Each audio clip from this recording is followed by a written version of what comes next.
Halo semuanya, kembali lagi dengan gue Jordi dari channel Lazy Gadgets. Dan ini adalah Gadget Novation ke-12. Dan ya, ini di hari yang sama gue syuting Apple. Jadi gue cukup exhausted buat ngebahas 17 menit tadi. Jadi mungkin di sini gue akan lebih mensantaikan tempo gue lebih pelan. Gadget Novation, buat kalian yang belum tahu, adalah sebuah segmen yang gue ngebahas project-project dari Kickstarter. Jadi barangnya nggak ada, gue ngebahas projectnya, inovasinya, apa yang mereka kerjakan. Kalau kalian mau beli, kalian bisa ke websitenya Kickstarter, kalian cari nama projectnya, itu pasti langsung ada. Dan konversi kursnya itu gue ikutin di hari gue bikin skripnya aja sih. Kita akan langsung masuk yang pertama, itu adalah MOFTZ atau MOFZ. Ini adalah salah satu barang yang cukup menarik. Tebalnya cuma setengah inci atau 1,3 cm, 1,27 exactly. Dan dia itu tipis. Gunanya, ini adalah sebuah meja laptop kecil. Jadi dia kecil, ini kalian bisa setup untuk jadi sebuah meja laptop. Jadi kalau kalian kerja dengan laptop kan biasanya tuh bisa 8 jam seharian duduk begini kan, kayak ngetik segala macem, dan somehow itu nggak bagus buat punggung kalian, tulang belakang. Jadi kalian tuh biasa dianjurkan untuk bekerja sambil berdiri. Jadi ini tingginya 25 cm, kalian bisa angkat begini dan tinggal taruh laptopnya. Jadi at least setidaknya kalian tuh bisa bekerja sambil berdiri, yang ya setidaknya meluruskan badan kalian. Tapi kalau kalian nggak mau sambil berdiri dan masih mau tetap duduk, itu bisa juga karena dia punya 3 mode lainnya. Yang pertama adalah mode 25 derajat untuk mengetik. Yang kedua adalah mode 45 derajat untuk mengetik tapi dengan peripheral, jadi buat bekerja, jadi kayak dia lebih ke eye level kalau kalian tetap duduk. Dan yang terakhir adalah 60 derajat, ini lebih ke 2-in-1 laptop dan untuk tablet, jadi dia lebih miring dan untuk browsing-browsing. Dan kalian nggak usah takut juga untuk laptop kalian jatuh, karena dia itu punya semacam stopper di bagian bawah. Ya pasti mereka memerhatikan hal kecil seperti itu ya, nggak mungkin mereka bikin satu barang 60 derajat tapi nggak punya stopper, terus dia sliding gitu. Nah, untuk berat yang bisa ditahan itu di 10 kilo, walaupun barangnya ini benar-benar kecil banget, 1,3 cm ketebalannya, pakai magnetik juga. Dan gue cukup suka sih barang ini secara pribadi, karena kalian bayangin kalian bawa satu tas laptop, kalian bawa laptop kalian masukin tuh yang tipis banget kayak dokumen gitu, terus ketika kalian kerja di luar kalian bisa dapet eye level buat kerja, dan itu menurut gue keren banget. Nah, untuk harganya sendiri ini bakal di 50 USD atau sekitar 700 ribu, dan nanti retailnya bakal di 70 USD. Yang kedua, gue punya namanya AirView. Jadi barang ini adalah sebuah layar eksternal, tapi layar eksternal ini cukup beradaptasi untuk semua hal, karena kalian bisa pakai untuk iPhone, Android, PC, laptop, segala macam. Bisa dipakai buat mobil juga. Jadi bisa kalian taruh di mobil untuk sebuah layar besar. Jadi kalau kalian pakai player yang masih jadul, kalian bisa ganti untuk menjadi Spotify, YouTube, GPS.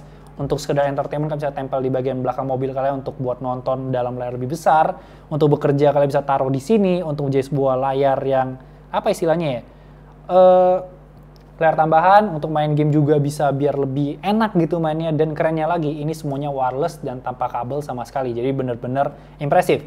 Nah, sebenarnya gue nggak terlalu peduli dengan warna di sini, karena menurut gue ketika dia bisa wireless dan nggak ada lag sama sekali dan bisa menjadi layar tambahan untuk produktif, itu udah lebih dari cukup. Tapi gue rasa dia cukup percaya diri dengan warna dari monitornya sendiri, karena dia menyatakan ini juga cocok buat digunakan kalian para desainer buat gambar, terus buat editing video dan segala macam.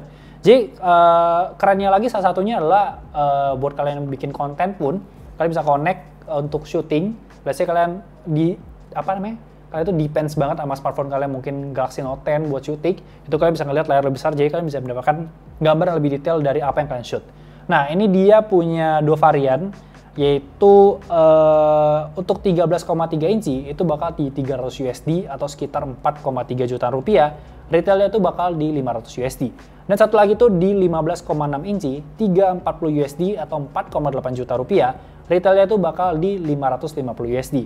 Dan dia itu juga punya kapasitas baterai itu 10.500 mAh. Itu bisa di-charge dalam waktu 2 jam doang dengan power delivery, dan bisa digunakan sampai 4-5 jam, dan bisa jadi power bank juga. Jadi gue rasa sebagai sebuah investment untuk kalian beli satu doang nih, untuk kalian bawa kemana-mana, either untuk laptop kalian, handphone kalian, atau taruh di mobil, gue rasa cuan-cuan aja sih. Yang ketiga namanya adalah Galio, dan barang ini cukup unik karena datang dari salah satu brand yang cukup ternama, namanya adalah Baseus. Kalau kalian masuk ke toko hijau, itu udah official store-nya sendiri, produknya juga banyak, jadi bukan sebuah, bisa bilang, sebuah perusahaan yang tiba-tiba muncul, dan unik aja mereka mencoba peruntungan di Kickstarter. Dan dia merilis sebuah charger 120 watt yang pakai GaN tambah SiC. GaN itu adalah gallium nitrate, dan silikon karbid, di mana besarnya itu cuman sebesar kartu kredit. Jadi benar-benar tipis banget, portable banget. Dan untuk masa ngecas ya, dia punya 2 port USB-C dan 1 port itu USB-A. Untuk kecepatan chargingnya seperti charger-charger lainnya, kalau kalian colok ke satu MacBook Pro contohnya, dia akan ngasih 100 watt. Kalau kalian colok ke MacBook Pro dan mungkin tablet, dia akan bagi 60 watt, 60 watt. Kalau kalian colok MacBook Pro, tablet, dan juga handphone, dia akan bagi lagi 60, 30, 30. Pokoknya total itu di 120, dan udah hal yang biasa lah ketika kalian punya beberapa port, kalian cas sekaligus, dia akan membagi sesuai mana yang paling tinggi dan mana yang paling rendah. Pokoknya semuanya itu dibikin paling maksimal, paling secepat mungkin. Dan untuk ngomongin charger sendiri sebenarnya nggak banyak yang bisa bahas. Dia cuma punya 3 faktor penting menurut gue. Yang pertama adalah seberapa kecil dan seberapa portable barang ini, seberapa cepat dia ngecas, dan terakhir adalah seberapa aman dia ngecas. Dan untuk harga sendiri ini juga menarik banget, itu di 59 USD atau sekitar 850 ribuan rupiah, dari retailnya itu bakal di 100 USD. Dan kalian bisa pikirin ya, punya sebuah charger sebesar kartu kredit dengan 3 port yang bisa ngecas sampai 100 watt, itu menurut gue udah keren banget sih.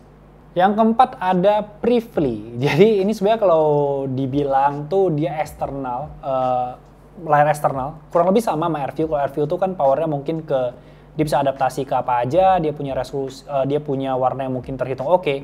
Tapi Privly ini yang unik adalah ini sebuah monitor eksternal buat kalian yang nggak pengen apapun yang kalian kerjakan dilihat oleh orang lain. Jadi jatuhnya adalah kalau kalian taruh di sini, nih, let's say ini, dia bakal layar putih. Ketika kalian menggunakan kacamata khususnya, baru kalian bisa ngelihat dengan full apa yang ditampilkan di sini. Atau kalau kalian lagi sendiri, itu kalian bisa menggunakan layar tambahan, jadi dia bakal ngasih lihat apa yang sebenarnya di sini. Jadi uniknya adalah ketika kalian bawa layar ini keluar gitu ya, kalian bawa layar keluar, kalian pakai kacamata hitamnya, terus kalian nge-touch layar-layar ini, dan orang tuh kayak ngeliat kalian tuh udah gila gitu, karena yang mereka lihat adalah layar putih yang ditekan-tekan. Karena yang ditekankan oleh Privly di sini adalah di masalah privasinya, nggak bisa dilihat sama orang lain. Kalau ngomongin warna, gue rasa mereka nggak terlalu mencolok. Maksud gue nggak terlalu fokus di sana karena gue nggak melihat adanya pembahasan warna di sini. Walaupun ya mungkin kita nggak tahu kalau barangnya belum sampai dan gue juga nggak akan beli. Tapi dia punya satu aksesoris yang cukup unik. Bahkan bisa bilang aksesoris paling unik sepanjang gue ngebahas Gadget Novation 60 project. Dimana aksesoris ini kan kalau kalian biasa ngelihat tas buat laptop, dia juga ngasih gitu kan. Dimana tas ini kalau kalian buka, dia tuh punya keyboard dan juga ada trackpad di bagian bawah. Jadinya kalian bisa tempelin layar kalian ke sana dan otomatis tuh udah jadi sebuah keyboard. Cuman gue rasa memang harus connect lagi ke smartphone untuk sebagai menu utamanya. Jadi benar-benar itu cuman keyboard tambahan doang biar kalian kerjanya itu jauh lebih nyaman. Nah, untuk varian harga di sini cukup banyak. Jadi gue akan bahas juga, ini banyak banget sampai 4 ya. Yang pertama adalah 13 inci 1080p itu di 229 USD atau 3,3 juta. Yang kedua 13 inci di 4K itu di 269 USD atau 3,8 juta. Yang ketiga adalah 15 inci 1080p itu di 399 USD atau sekitar 5,7 juta. Dan terakhir 15 inci di 4K di 439 USD atau sekitar 6,3 juta. Dan untuk retailnya semuanya masih to be announced atau mungkin nggak ada. Walaupun bisa bilang ini barang yang cukup menarik, harganya cukup menarik juga. Cuman gue rasa ini Kickstarternya dari sebuah tim yang cukup kecil, mungkin tim indie lah istilahnya. Mereka nggak kerja sama siapa-siapa, jadinya kelihatan dari website Kickstarter mereka itu cukup plain dan footage-nya itu cukup biasa aja gitu, nggak bikin wow. Tapi barangnya, konsepnya menurut gue sangat-sangat menarik. Yang terakhir ada iRide HUD. Jadi ini benar-benar buat anak motor banget dan ini emang keren banget sih menurut gue. Jadi dia adalah sebuah HUD, ditempelin, dia kecil banget di sini. Gini, dia adalah solusi untuk ini. Kalau kalian naik motor, pasti kalian ketika kalian naik motor ada yang telepon, terus kalian harus berhenti buat ngangkat. Kalian pengen ganti lagu atau mungkin volume up, volume down, kalian harus berhenti untuk ngangkat, atau kalian paksa gitu ya untuk masukin tangan kalian ke handphone, masukin tangan kalian ke kantong buat ngambil handphone, buat ngeklik handphone. Dan yang ketiga yang paling sering menurut gue adalah ketika kalian nggak pakai octopus gitu ya buat naruh handphone kalian di motor dan takut dijamret gitu ya. Kalian buat ngelihat maps itu harus dongak bawah, lihat depan, dongak bawah, dan bisa aja terjadi kecelakaan karena kan nggak terlalu fokus terus ke jalan. Nah, ini adalah solusinya karena dia itu barang yang super kecil. Ini bisa dipakai di helm apa aja, mau helm biasa, helm murah, helm bawaan, helm full face, helm pembalap dan segala macam. Dia akan pakai, kalian tinggal taruh di sini dan dia itu akan menampilkan sebuah layar kecil di bagian atas yang menampilkan tentu aja maps, Spotify mungkin untuk ngatur lagu dan juga siapa yang telepon. Jadi kalian nggak akan keganggu, kalian nggak akan lihat bawah, lihat atas segala macam untuk ngecek handphone kalian karena semuanya itu sudah ditampilkan di helm kalian. Dan menurut gue ini keren banget buat anak motor, buat kalian touring jauh. Ini banget diperlukan. karena gue bukan anak touring jauh ya, jadi gue tetap pengen punya gitu. Nah, karena di sini varian cukup banyak, gue akan sekaligus membahas harga. Yang pertama adalah iRid Head-Up Display HUD, di mana harganya ini di 259 euro atau sekitar 4,2 juta, dan retailnya itu di 360 euro. Dia itu dapat head-up display-nya, audio kit-nya, dan mikrofonnya, jadi kalian bisa atur dengan voice control untuk ganti lagu dan segala macam. Kedua adalah HUD dan remote Bluetooth, di mana remote ini tuh HUD-nya sama tadi satu set, remote-nya tuh ditempelin di stang kalian, di mana ini tuh kayak bisa bikin gestur untuk net segala macam, untuk voice control segala macam, jadi kalian akan lebih gampang lah istilahnya. Untuk harga sendiri di 299 euro atau sekitar 5 juta, dan retailnya itu di 450 euro. Dan yang terakhir adalah paket lengkap, ini satu set karbon helm gitu kan, helmnya langsung ya, dan ini limited banget. Dia punya satu spot khusus di bagian kanan buat naruh audio kitnya, mikrofon segala macam. Ini yang HUD-nya bisa di-adjust maju mundur segala macam. Dan ini harganya itu di 879 euro, dia udah karbon. 14,5 jutaan, dan retailnya tuh bakal di 1179 euro. Jadi bener-bener walaupun bisa bilang harganya cukup mahal, tapi buat kalian yang punya moge, suka nge-trip jauh-jauh, apalagi yang anak-anak pakai Harley Davidson gitu ya, pasti kalian gue rasa memerlukan barang ini lagi biar kalian tetap bisa fokus ke jalan, lebih menjaga diri kalian sendiri, dan bisa ngeliat maps, bisa ngatur lagu segala macam tanpa harus terdistraksi sama sekali. Jadi mungkin itu aja 5 untuk Gadget Novation ke-12 ini. Seperti biasa, jangan lupa like, comment, share, follow Instagram kita di @lazygadgets. Gue di Jordi Leonardo nya 2, dan jangan lupa subscribe. Thank you so much guys for watching, and I'll see you next time. Bye bye guys.